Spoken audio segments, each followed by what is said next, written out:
Man, Pacers stunned a lot of people last night. Me? Not so much. Perhaps the two gentlemen to my left? Oh. Yes, they did. Big win for Indy last night. 2-1 series lead now. Haliburton, 22-11-9. But, oh, my goodness, Mr. Mathurin, 27 points off that bench. McConnell had 10. He's like a little hummingbird out there. SGA with 24 on 20 shots. And we had Jermaine O'Neal on yesterday talking about this series and what needed to happen in order for the Pacers to get the win last night. Haliburton needed to play like a star. That was his quote. Lou, did he?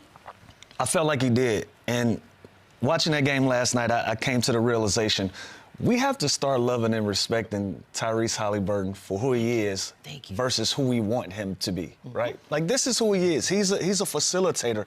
He's a playmaker. I was proud of the fact that he led this team in attempts, but that wasn't even the most important thing. Like, he just was making the right plays last night. He realized other guys were having it going, and he were finding them. Like, you look at these plays right here. He could easily go one-on-one right here with Shea, take his chances at the rim. Instead, he's patient. He makes a play for the next guy. This is a contested three, but he's confident in his shot. He took every opportunity that he could to be aggressive. That's what we've been asking him to do, you know, sitting here and discussing this series. I love the temperament of last night. I love how sturdy he was and the way that he attacked and the way that he went about it. We'll talk about Ben Mathurin and T.J. McConnell here shortly, because I think those are the two guys that won this basketball game for them. They were the big difference makers in making big plays. But again, man, Holly, he was great last night. You got to give him his credit when it's due, because again, we've criticized this guy. Is he a star? Is he a superstar? Is he this? Is he that? He's 2-1. He's up 2-1. It doesn't matter what you want to call him, what you want to say. And he's learning. But listen, he shot 50% from three, right? Some of these were contested. He attacked the rim. He made plays. What else do you want from the guy? I thought he played a brilliant game. Yeah, I never liked the negative slander when it came to him, because, like Lou just said, that's not who he is. Fair. That's not who the Pacers want him to be. Do we want to see him more aggressive in his demeanor and his assertiveness like we did last night early in the game, and not wait till the fourth quarter and have 5 points going into the fourth NBA Finals series? Sure. But last night, I think it's the exact version we need from Tyrese Haliburton, what the Pacers need. It's just his direct line. He catches it, he goes, he plays off the catch, he plays off the bounce. He's not hesitating. And whether that's taking 13 shots or 17 shots, it's just him being aggressive, asserting himself early, making OKC defend and guard him and as a real threat offensively, because he can be. But again, his strength isn't going to get 40 points. It's damn near having a triple-double. It's getting defensive rebounds and pushing the break and getting the break started even faster than they normally do on a different miss when someone else rebounds the ball and kicks it ahead. So he does so many things to impact winning. And when he plays fast and he plays aggressive like this and gets downhill and gets in the paint, that is where their offense really thrives. And yeah, I think he does need to look for his shot a little bit more, especially when their offense gets stagnant, knowing they don't have that many shot creators for anyone else outside of him, Siakam, and Ben Mathurin. He's got to be aggressive at times, but this is who he is. And if I was a player, I would want to play with that guy. I don't want to play with the jacking, scoring point guard. I want to play with Tyrese Haliburton, who is setting me up and making my life easier. Yeah. Last night, he went 5.5 minutes to start this game without his first attempt, right? And I'm screaming at the TV like, bro, you got to go. Because you know he's heard it for I'm 2 like, straight days. Bro, you got to go. And then I start watching it from a different lens, and I realized, okay, this is the time that they allow Siakam to get going. Fair. Start the games. They rely on Pascal to get the ball moving, get them going in the post, and start early and often inside of the paint. And so I was like, where is the aggression? Then they start creating turnovers. Once they created turnovers, he's attacking it in the front. He's attacking in the full court.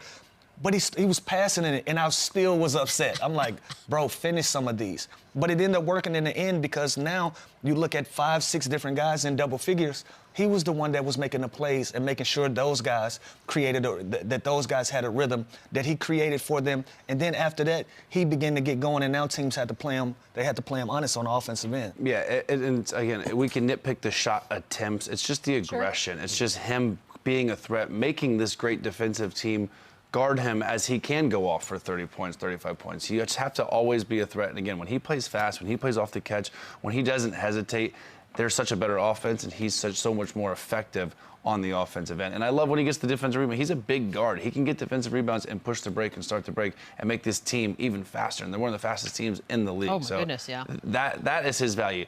Not jacking 25 shots. And we would kill him if he did that.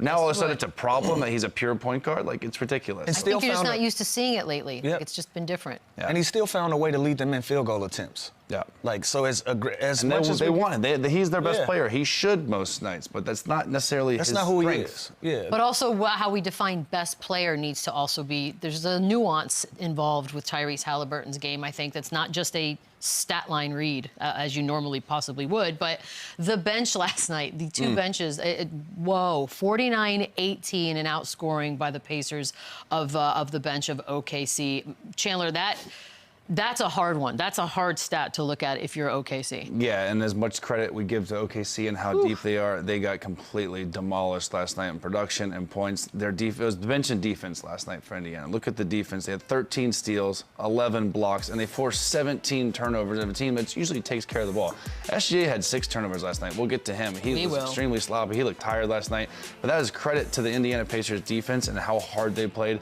Nembhard was physical early on, so yes, their bench was great. TJ McConnell was unbelievable. I mean, TJ McConnell was the MVP. Dude, he legitimately made history MVP of last night. He must be so annoying if you're the other team, like, because he's everywhere. And again, Mathurin, 27 points. They don't win this game without him. They don't win this game without TJ McConnell. Just the energy, the spark, the way he gets the crowd involved, the deflections, the offensive rebounds, the second chance opportunities that he creates with his size. It's just all heart. It's all hustle. And the dude he literally just stole the ball like 3 times just, on like, inbounds. everywhere. He did it 5 times. I'm like, I'm just talking about on inbounds. Had to be annoying. He did it 5 what times. are we doing? Like, to be aware that he's doing that. It's like the Grand Theft Auto. After 2 or 3, you're like, all right, where is he? Holy smokes, but that was unbelievable. Their bench completely outplayed them, and there was just a different tenacity of their defense last night. Miles Turner was blocking jump shots, for God's sakes. Like, they were just all over the place. Man, I remember I had a coach. He used to say, don't give a team extra opportunities to beat you, right? TJ McConnell, 5 steals. Yeah. Let's say that's 5 layups. That's 10 points, right? How much do they win by? 9 points. Yeah. Don't give a team extra opportunities to beat you, especially when you're just being lazy, taking the ball out of bounds. And you have to be, at this point, you have to be aware of everybody's tendencies. We know TJ McConnell is a hustle guy. We know he does the Jose Alvarez thing where he creeps around and he tries to steal inbounds. Everybody has to be aware of those things. They let him get this off 4 to 5 different times during this game. One, he just literally caught the ball. He snatched it and laid the basketball up. It's like, unacceptable. Bro, yeah, I thought OKC looked sloppy. I thought they looked content. I thought they felt like OKC was going to hand them a game, and Indiana was going to. I said it the right way. I know, I got you, yeah. But Indiana did everything that they were supposed to do to win this game, especially at home, their first home game in this series. But TJ McConnell was incredible, and we haven't even begun to talk about Ben Mathurin. Yeah, I think 10-5-5 first finals game.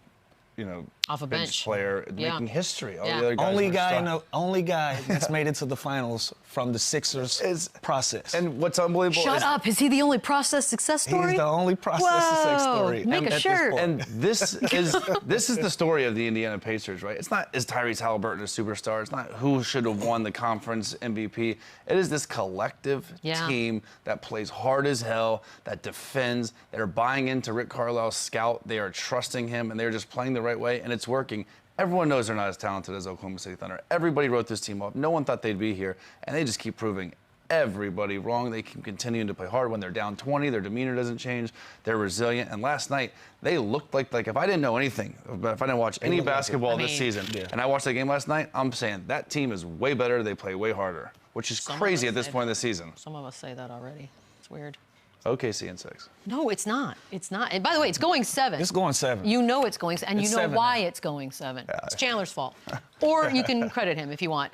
But the Rick Carlisle of it all as well has to be, and I know it's just not. It's not one of the louder stories, but I do think there's something to be said for, again, what he does, how he gets this out of certain players. I love that they showed McConnell's dad a few times, who's like a coach who's just very intense the whole time. There's just a lot going on. I don't want to skip over Ben Mathurin as well, because while McConnell had himself a night, so did Ben Mathurin, finishing with 27, again, off the bench. The bench is what we're talking about. You got to pick one, Lou. I'm going to make you pick one. I'll be honest, it's going to be TJ McConnell for me. Okay, fair enough. I got to go with TJ McConnell because, again, some of these plays don't show up on the stat sheet as big plays. But, man, when a guy steals an inbound pass from you 4 to 5 times, those are back-breaking plays because it's a lack of detail, right? It's just a lack of awareness. And when a guy can do that to you, it's just demoralizing. It just back-breaking. Yeah, it's back-breaking. Like, it just takes your energy all the way down when you're the opposing team, when somebody can do that. Now, we've seen somebody make shots. We've seen somebody get hot off the bench and all of those things. But I've never seen somebody get so many steals from inbounds and make you pay. It's one thing to steal the ball from the inbound. Look. That's funny to me. Make you pay. It's Caruso. Do you know how much a play like that hurts you if you're the guy that throws that pass?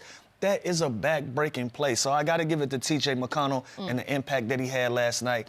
Very sturdy, but the way, if that's his job, he's employee of the month. He gets a raise. Yeah, that was nice. He's employee of the month, Chandler, by him doing his job. But Ben Mathurin was amazing as well. It's true. And you talk about home court advantage and what that means in this playoff. And McConnell provided that home court advantage last night. Like, you know what I mean? He came in, he gave the exact spark that they needed. He gets the crowd involved. He's barking at him during the, when Daigneault burns timeouts. Like, those are the energy plays, and those are the guys you need on your championship roster. Now, Ben Mathurin is a stud. He's a guy that should be starting on other teams, that's embraced this role. He's 22 years old, top 10 pick. Like, this is expected of him. But to be shining like he is in his first playoffs, in his first NBA Finals, like going and getting 27 on kind of, I feel like every game for them is a must-win in this series. This was big time from a 22-year-old kid to step up when all the talk has been about Siakam, all the talk has been about Haliburton, and he comes up and puts up 27 on this defense. But those cats guarding him, this was a hell of a performance. I don't even want to pick because they were both so valuable. Obi Toppin was great last night. Of course. Like, everyone was great. Their bench absolutely dominated, and their defense was on a different level last night. They were talking about Mathurin because he's injured at this point last year during the playoffs, and so he got one of those calendars made where it's the countdown from when he had the procedure and like every day he would go in the back and rip the day off. So he's been waiting for this, and last night was such a pinnacle for what he was waiting on. The Haliburton of it all. We know Haliburton is on social media. He's quite good at it. He sees everything. And he could not possibly have missed all of the talk. Again, you give us 2 days in between games, what are we going to talk about? We're going to talk about Haliburton needing to be more aggressive, and he took 17 shots. He's hearing everything, right? 100%. And by the way, thank God Game 4 is tomorrow, at least. Oh, you have no idea. You have to wait 3 days. But then you get to... But 100%. And you know what? He listened to the film that he probably watched out. That's what I was going to say. He listened to Rick Carlisle and this staff that is now showing him how they can improve, how he can assert himself offensively, how he can assert himself defensively and get in the passing lanes like he did last night to create easy buckets. How can he get defensive rebounds and do a little thing like kick ahead to Siakam at the end of the game to get a layup to pretty much ice it, late in the fourth quarter. So he listened. I'm sure he hears the noise. Even when people say they're on social media, like they still have to do media after shoot around after games. Like you still hear it. You're still reminded of it every single day. And I think this was a great response of how people have always doubted him. Obviously, the overrated stuff, everyone's talked about him in a negative light. I think games like this shuts everything else up, and winning cures everything, and he's doing that. So hats off to him. Again, this was great, but he listened to the film, man. He listened to his coaching staff that just breaking down. In the playoffs, it's all about counter. It's a chess match, right? Yeah. It is counter after counter. How can OKC respond after this? None of them have lost back-to-back games in the playoffs, so I expect the Thunder to bounce back, but the fact that we're sitting here talking about the Pacers being up 2-1, nuts. I agree with you, Chandler. He definitely watched the film and he made his adjustments. But if he is listening to outside noise, he was watching Run It Back. Because because I said it. You can't play East and West. You got to play North and South. You got to put constant pressure on the defense, especially if you're going to be ball dominant and that ball is going to be in your hands the majority of the times. You got to make it happen. And yesterday, I thought he did that. He made plays for everybody. He attacked. Baseline, he was attacking. Front, he was attacking. The floater was going on. Yes, his game is weird, it's quirky, it's off balance, and it's good. It works. Yeah. It works. We got to get used to it. But he used his scoring ability to be a dynamic playmaker, and that's what they needed, and they got him a big win last night. And be that triple-double threat. We talked about he's a big guard. He can do everything. He can impact winning. He can defend. He can get steals, block shots. He takes care of the ball pretty much better than any point guard in the league. Like, he is such a safe blanket for this team. Doesn't mean you can't be aggressive, though, at times, too, especially when this team needs you. So I think that's why we nitpick a little bit when we see their offense get stagnant, when we see them go, on a 6-7 minute runs on a drought with no scoring. We look to their gold medal Olympian. We look to their All-NBA, their All-Star, you know what I mean? And so when that's not there, that's when we get nitpicky. But games like this, triple-double threat, doing a little bit of everything, this is who he is. Also because like a guy like Mathurin can go off, and then in the next game it could be Neesmith. It could be that's why it's such a fun You guys team. remember what I said a couple series ago about Mathurin? I said, yo, he has to remember he got to hoop. Yeah. Like he was getting caught up in the antics and trying to be tough and physical and be disruptive after the whistle. Like, yo, don't forget you still got a basketball game to play. This series, you hadn't heard anything about him trying to mix it up with guys and anything. He kept his head down. He wanted to play a good game, and boom, finally. You explode for a big game. You attack. You shoot it well from three. None of the antics is out of the window. You refocus yourself, and you can have a big game like that based on doing the right thing. Before this game, I just think about him and DeAndre Hunter like getting into it and kind of being that nuisance. So you haven't seen that since. Yeah. Shout out World Team. So that was a good win, and obviously they're up 2-1. Great win. And both of you have been very vocal in your OKC and 6 picks. Still alive. It's very much still alive, but I'm wondering if there's just, I don't know, an inkling of doubt perhaps, Chandler, that's starting to creep in that maybe perhaps the Pacers not just can win it, but can finish this in 5 or 6 as well. Yeah, it would be weird if we didn't feel a little doubt. And again, I think they deserve to be up 2-1. You know, I mean, the comeback they had in Game 1, then to get blasted in Game 2, to respond like this on your home court is exactly what you should do. We just talked about how it's a chess match and who's going to counter the best, who's going to adapt and make adjustments and watch film and be prepared. The Pacers were prepared last night to win. And I mean, listen, we're looking at possibly the biggest upset ever. I was going to ask you that too then. Okay. It's not like this is a crazy pick to take the Thunder, but this is a team, wasn't a top 3. I think it was the first time a non-top 3 seed or defending champ could win a championship. If they either defending or top 3. Again, we're talking an historic run here of a team. Like, everyone had the Cavs, the Knicks, the Celtics. Like, no one thought the Pacers were going to be here. So the fact that we're even talking about them this late in the finals, up 2-1, is remarkable. And yeah, they are primed in position. If they get Game 4, it's a wrap. Like, it's Game 4. There's a lot of basketball to be played, but this next game will show me a lot about both teams. We keep saying that. Yeah, and seeding doesn't matter to me as much, right? No, not this time. When you get to the NBA Finals, I'm just as good as the team that I'm playing against. I have just as much as an opportunity to win a championship as the opposing team, and Indiana has believed that. They haven't been a low confidence team this entire playoffs. Every series that they've went into as the underdog, they felt like they can win that series. And so now being up 2-1, still having another game on your home court before you got to go back to Oklahoma City, they're going to put themselves in prime position to pull this thing off. I think OKC will respond. They've been that type of team all year. I don't think that our thoughts of them doing that is different now because they're down 2-1. But again, if Indiana continues to play this way and they can get 50-plus points in production out of their bench, it's going to be tough for OKC to climb out of this shallow hole right here. And now they're playing with house money. Like, you know what I mean? Like, they got Game 1. I don't think they can't look at it like that. No, but think about it. They got Game 1. Yeah. Then they put Game 2. Now they got Game 3 again. Like, they still have to beat the Thunder 2 more times. Again. Sure they do. So it is by no means They can't over. get comfortable. No, and they're not going. You can't be this late, right? Even Mathurin's, comments after the game, he reminded me of SGA. He was so serious, and I wish I could grab a camera right now and celebrate, but job's not done. Nope. And so, like, they have the right mindset. There's no way Rick Carlisle is going to let them take their foot off the gas. But, man, this was a huge game. It was 80% of the teams that win Game 3 win the series. So, like, that was a huge, huge win and pivotal for this series. There's also context, I think, when it comes to seeding. Like, if you're not paying attention and 5 years from now, you just go look on the internet and you're like, oh, they were such a lower seed. But that's what it's going to look like. But if you've been watching the end of the regular season into the postseason, Indy was one of the hottest teams. And so for me, that is going to be a part of the story if you tell it in its entirety. Want to break down a play? Let's break down a fourth quarter play, shall we? Here we go. The Neesmith-Caruso moment.